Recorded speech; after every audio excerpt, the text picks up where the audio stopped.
Okay, so the last video we talked a lot about being all in, and I mentioned that I tend to be a little bit of a perfectionist, especially in some areas of my life. Some areas I'm more willing to like do B work or C work instead of A work and just get it done.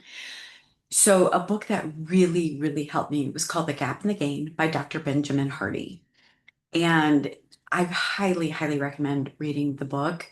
There are a few books during the 60 videos that I will highly recommend, and this is definitely one of them. And it's not a very long book, and it's very easy to follow. So I'm just going to use this little ruler. So say we're starting here where my finger is, and our goal is the top here. There we go. And usually we get about this far. And we tend to measure what's called the gap. So we measure from what we wanted to where we actually landed. And it's called the gap. And we feel like we fell short. We feel like we failed. We're hard on ourselves. We criticize ourselves. But really, we should be measuring this part, which is called the gain. We should be measuring what we're doing. And our brains seem to be hardwired to try to make up that difference, to try to like find that gap. And one thing I learned for me is I had to really retrain myself to be like, no, that's gap thinking. What's the gain? And I've had to really catch myself and have other people catch me and retrain myself. And I don't know if you know who Scott Adams is, but he wrote the Dilbert cartoon series.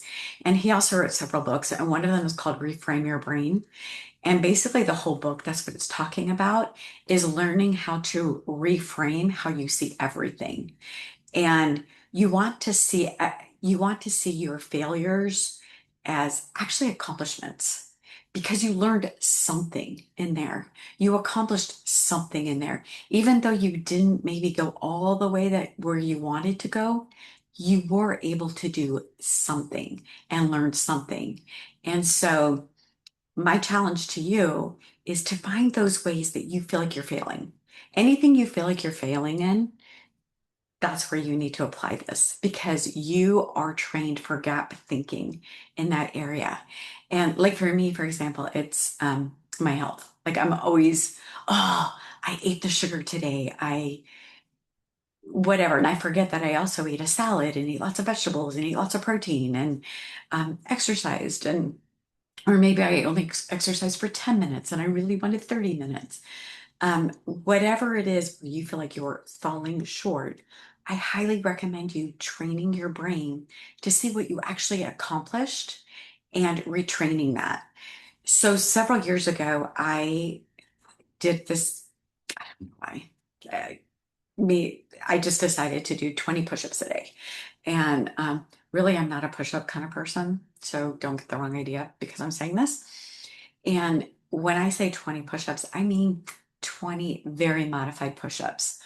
But I found like I would roll out of bed and do them first thing because then I was sure to get them done.